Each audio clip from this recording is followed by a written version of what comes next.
اب دیکھیں کہ اللہ بھی یہاں اس اگلی آیت میں کیا کہہ رہا ہے جو ابھی ہم نے پڑھی، فَاسْتَجَبْنَا لَهُ وَنَجَّيْنَاهُ مِنَ الْغَمِّ، اور ہم نے اس کی دعا قبول کر لی اور اس کو غم سے نجات دی۔ اللہ نے کب یہ دعا قبول کی؟ جب انہوں نے ان کلمات کے ساتھ دعا مانگی، اور ان کلمات میں تین باتیں ہم نے سمجھ لینی ہے۔ سب سے پہلے کیا ہے؟ اللہ کی معبودیت کا، اللہ کی وحدانیت کا اقرار۔ اس کے بعد کیا؟ اس کی پاکی بیان کی کہ اللہ تو پاک ہے۔ پھر اس کے بعد یہ کہا کہ اللہ ہم نے اپنی جان پہ جو ظلم کیا تو ہمیں معاف کر دے۔ جب ان کلمات کے ساتھ دعا مانگی گئی تو اللہ کیا کہہ رہے ہیں کہ میں نے یہ دعا قبول کر لی اور اس کو غم سے نجات دی، اور ہم ایمان والوں کو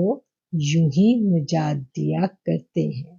کہ جو اللہ پر ایمان لاتا ہے پھر اللہ جو ہے وہ اس کو غم سے نجات دیتا ہے۔ ہم دیکھتے ہیں کہ مسلمان جو ہے اس کی زندگی ایک طرح کی نہیں رہتی۔ قرآن ہی کہتا ہے وَنَبْلُوَكُمْ بِالشَّرِّ وَالْخَيْرِ فِتْنَةً وَإِلَيْنَا تُرْجَعُونَ، ہم تمہیں برائی اور بھلائی سے آزمانے کے لیے جانچتے ہیں اور تم نے ہماری طرف لوٹ کر آنا ہے۔ انسان کے اوپر ہمیشہ اچھا وقت نہیں رہتا، کبھی آزمائشیں آتی ہیں، تکلیفیں آتی ہیں، مصیبتیں آتی ہیں۔ تو ایسا نہیں ہے کہ اگر ہمارے اوپر کوئی مشکل وقت آئے تو خدا نخواستہ ہم یہ سوچنے بیٹھ جائیں کہ ہم بھی بیٹھے تھے، ہمارے اوپر ہی مشکل آ گئی، ہم پہ ہی یہ کیا وبال پڑ گئے، ساری دنیا بڑی اچھی زندگی گزاری۔ ایسا نہیں ہے، ہر انسان پہ اللہ کہتا ہے کہ میں دنوں کو پھیرتا ہوں لوگوں پر، کبھی کسی پر اچھا وقت آتا ہے، کبھی کسی پر اچھا وقت آتا ہے، ہمیشہ اچھا وقت تھوڑا ہی رہتا ہے، کبھی اچھا کبھی برا، یہ سب زندگی کے ساتھ ساتھ چلتا ہے۔ لیکن جب برا وقت آئے، جب آزمائش کا وقت آئے، جب تکلیف کا وقت آئے تو اس کے لیے پھر ہمارا دین اسلام جو ہے وہ ہمیں بتاتا ہے کہ کیا کرنا ہے۔ سب سے پہلے اس چیز کا اقرار کرنا ہے کہ اللہ جو مصیبت مجھ پہ آئی یہ میں نے میرے ہاتھوں کی کمائی تھی، میں نے اپنی جان پہ ظلم کیا اور تو پاک ہے۔ ٹھیک ہے، جب ان کلمات کے ساتھ ہم مانگیں گے، اور پھر سب سے بڑی بات یہ کہ اللہ کی معبودیت اور وحدانیت کا اقرار، سرنڈر کر جانا، بالکل اپنے آپ کو اللہ کے آگے پیش کر دینا کہ اللہ تیرے سوا کوئی نہیں ہے، جو بھی میرے اوپر مصیبت آئی میں تیرے پاس آ گیا ہوں، اب تو ہی میرا ہے اور تو پاک ہے، تو نے مجھے اس غم سے نجات دینی ہے۔ تو پھر اللہ کیا کرتے ہیں کہ اللہ دیکھتے ہیں کہ یہ بندہ مصیبت میں مجھے نہیں بھولا، بولا نہیں ہوا، دیوانہ نہیں ہوا، اس پہ بیماری آئی، اس پہ مصیبت آئی تو اس کا بھروسہ، اس کا یقین میرے اوپر بڑھ گیا اور یہ میرے پاس آیا۔ اور پھر اللہ کہتے ہیں کہ یہ تو مصیبت جانچنے کے لیے آئی تھی، تمہارے ایمان کو جانچنے کے لیے۔ اللہ کہہ رہے ہیں نا کہ برائی اور بھلائی سے آزمائے، کس کے لیے آزمائے؟ تمہیں جانچنے کے لیے آزماتے ہیں اللہ تعالیٰ، اور تم نے ہماری طرف لوٹ کر آنا ہے۔ اور جب اللہ کی طرف انسان رجوع کر لیتا ہے، اللہ سے مانگ لیتا ہے تو پھر اللہ اس کی دعا کو قبول کر لیتے ہیں، اور اللہ کہتے ہیں کہ ہم ان کو غم سے نجات دی۔ ٹھیک ہے، جب اللہ سے مانگا تو اللہ نے نجات دی۔ پھر اللہ تعالیٰ قرآن میں فرماتے ہیں فَلَوْلَا أَنَّهُ كَانَ مِنَ الْمُسَبِّحِينَ لَلَبِثَ فِي بَطْنِهِ إِلَى يَوْمِ يُبْعَثُونَ، اگر یونس اللہ کی تسبیح بیان نہ کرتے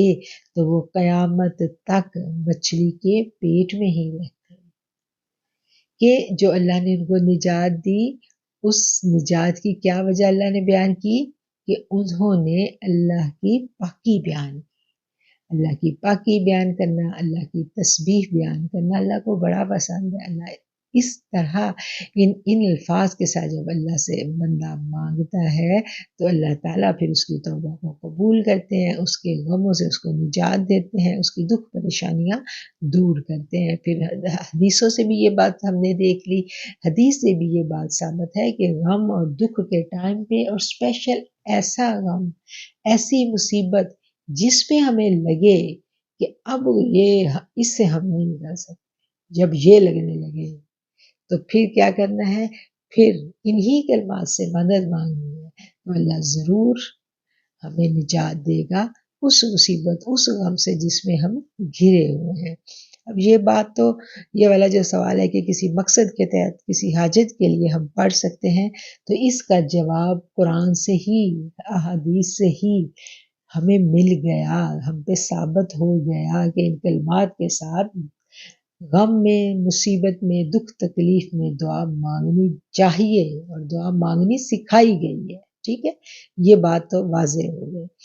اب اگلی بات آ جاتی ہے کہ کیا اس کو سوالات ہی پڑھا جا سکتا ہے یا اس سے تعداد کم زیادہ بھی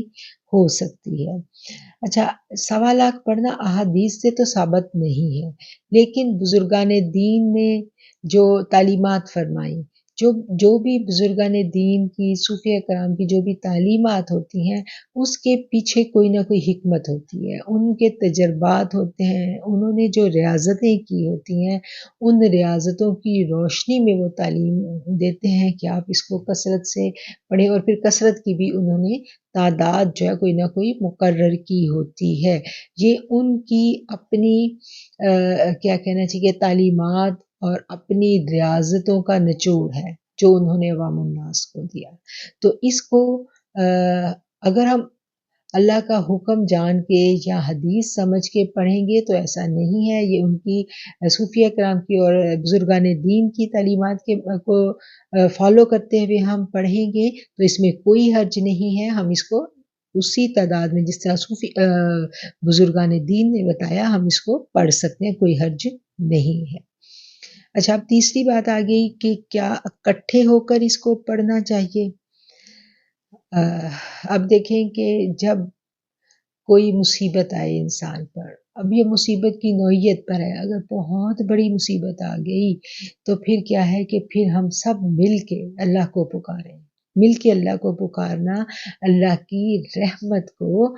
جو ہے وہ جوش میں لاتا ہے۔ جب ہم مل کے اللہ کے سامنے اقرار کر لیتے ہیں، مل کے اللہ کو پکارتے ہیں، اس کی پاکی مل کے بیان کرتے ہیں تو اللہ کی رحمت جوش میں آتی ہے۔ تو مل کے پڑھنا جو ہے وہ اللہ کی رحمت کو جوش میں لانے کے لیے جو ہے وہ اس لیے جو بزرگوں نے تعلیم دی کہ اس کو مل کے پڑھو، اس کے پیچھے یہ حکمت ہے۔ اچھا، اب کیا ہے کہ ہم اس کو اکیلے بھی پڑھ سکتے ہیں، مل کے بھی پڑھ سکتے ہیں، اور مل کے پڑھنا، مل کے پکارنا اللہ کو، اس میں کوئی حرج نہیں ہے۔ اچھا، اب یہ جو تیسری بات اسی سوال میں آتی ہے کہ اس کو مل کر پڑھنے میں جو ہے یہ کہا جاتا ہے کہ یہ جلالی ہے، اور اگر ہم مل کے اس کو پڑھیں گے تو اللہ کا غضب آئے گا، اس کی وضاحت کی جائے۔ اب اس کلمے کی جو ترجمہ ہے اس کو ہم نے سمجھ لیا کہ یہ بہت پاورفل الفاظ ہیں، بہت زیادہ، یعنی جب حضرت یونس علیہ السلام بالکل مصیبت میں تھے اور بالکل ہر طرف ان کو اندھیرا نظر آ رہا تھا اور اپنے آپ کو انہوں نے اس جگہ پایا تو پھر انہوں نے پکارا اور شدت سے پکارا، اور پورے جس طرح اللہ نے ان کو سکھایا پکارنا انہوں نے پکارا تو اس سے ان کو نجات ملی۔ اس بات سے ہمیں کیا سمجھ میں آتی ہے کہ جب ان کلمات کے ساتھ ہم اللہ کی کو مدد کے لیے پکاریں گے تو اللہ کی رحمت بھی شدت سے جوش میں آئے گی۔ جب رحمت شدت سے جوش میں آتی ہے تو پھر اللہ کی انوارات کا جو برسات ہے وہ بھی جوش سے ہوتی ہے، بہت زیادہ انوارات اللہ کے برستے ہیں۔ اب یہ جو کہا جاتا ہے، یہ جو بات ہم سنتے ہیں اور بہت زیادہ آج کل یہ بات جو ہے وہ سننے میں آ رہی ہے، اور جنہوں نے یہ بات لوگوں سے جو بات یہ مجھ تک پہنچی، جنہوں نے پوچھا انہوں نے یہ کہا کہ دیکھیں کچھ لوگوں کے ساتھ اس طرح کے تجربات بھی ہوئے کہ آیت کریمہ کی پڑھائی شروع کی تو گھر میں لڑائی جھگڑا شروع ہو گیا، گھر میں ناچاکی شروع ہو گئی، گھر میں اور طرح کی مصیبتیں آنی شروع ہو گئی۔ تو یہ واقعتاً اس طرح کے واقعات ہوئے کہ گھر کے اندر ماحول بہت خراب ہو گیا، لڑائی جھگڑے اور کیا کہنا چاہیے مسائل مصیبتیں آنی شروع ہو گئی۔ تو اس بات کی کیا وجہ ہے؟ اس بات کی وجہ یہ ہے کہ ابھی جب ہم اللہ کے پاس کھڑے ہوئے، ہم اللہ کے روبرو حاضر ہوئے اور ہم نے اللہ سے کہا کہ اللہ تیرے سوا کوئی معبود نہیں ہے، تو ہی ہمارا الہ ہے اور تو پاک ہے۔ کتنی خوبصورتی سے ہم نے اللہ کی تعریف کی، اس کی معبودیت کا اقرار کیا۔ جب ہم نے یہ بات کی تو ساتھ ہی ہم نے کہا کہ اللہ میں نے اپنی جان پہ ظلم کیا، اب تو مجھے معاف کر دے۔ ہم تو بڑے خوبصورت انداز میں اپنی کوتاہیوں کا اقرار کر رہے ہیں اور اس سے معافی مانگ رہے ہیں، اور اللہ کی رحمت جوش میں آ رہی ہے۔ یہ سب کچھ یہاں تک اگر ہم سمجھیں تو بہت ہی اچھا جا رہا ہے، لیکن کیا ہے کہ اب ایک جگہ گھر میں بیٹھ کے ہم مل کے آیت کریمہ پڑھ رہے ہیں، اقرار کر رہے ہیں، اور دوسرے ہی کمرے میں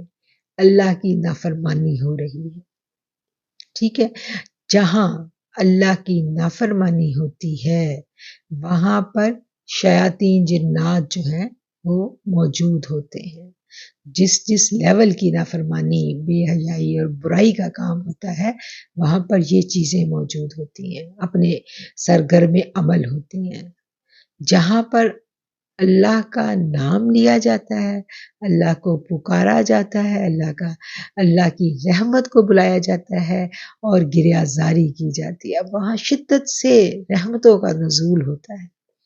اب جب شدت سے ایک طرف رحمتوں کا نزول ہو رہا ہے، ہم اپنے گناہ کا اقرار کر رہے ہیں، اور اس کے بالکل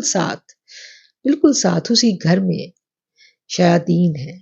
تو پھر کیا ہے کہ جب رحمتیں تیزی سے برسیں گی تو ان شیاطین کو آگ تو لگے گی نا ان کو۔ اب ان کو آگ لگی ہے، اب اگر تو گھر کا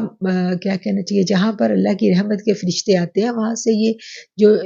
شیطانی مخلوق ہے، یہ جو دوسری مخلوقات ہیں، یہ وہاں سے خاموشی سے رخصت ہو جاتی ہیں، وہ چلی جاتی ہیں۔ لیکن جب ان ایسے عمل ہو رہے ہوں جن کی وجہ سے وہ چیزیں وہاں موجود ہیں، مطلب کہ ان چیزوں کو لانے والے موجود ہیں اور ایسے اعمال ہو رہے ہیں سرزد کہ وہ چیزیں وہیں پر یعنی ان کو بلایا جا رہا ہے، ایسے میوزک ہے اور ایسے نافرمانی کے کام ہیں، تو پھر کیا ہے، تو پھر ایک ٹکراؤ کی کیفیت آ جاتی ہے۔ وہ جو ٹکراؤ کی کیفیت ہے، پھر وہ اتنی دیر تو وہ چیزیں جو ہیں وہ برداشت آپ کو کریں گی ان انوارات کو، کیونکہ ان کے اوپر تو یہ آگ بن کے برستی ہے نا انوارات۔ تو اس کے بعد جب آپ دعا مانگیں گے اور سب کچھ ختم کر دیں گے تو پھر وہی جو تھے، وہی مخلوقات جو تھی، کیونکہ نافرمانی تو رکی نہیں، نافرمانی تو گھر میں اسی طرح سے ہو رہی ہے، گھر میں اسی طرح سے اللہ کے احکامات پامال ہو رہے ہیں، سب کچھ غلط اسی طرح سے ہو رہا ہے۔ تو پھر کیا ہوتا ہے کہ پھر یہ چیزیں جو ہیں پھر یہ تو دھما چوکڑی میں جائیں گی، یہ تو پھر آپ کو تنگ کریں گی۔ اب ان کے تنگ کرنے کا نتیجہ طریقہ کار کیا ہوتا ہے کہ وہ آپ ہی کے جو اہل خانہ ہیں ان میں لڑائیاں شروع ہو جائیں گی، ان میں مصیبتیں آنے لگ جائیں گی اور آپ کو اپنی پڑ جائے گی۔ تو یہ والی جو جب مصیبتیں، یہ والی جو پریشانیاں جب گھروں میں پیدا ہونا شروع ہوئیں،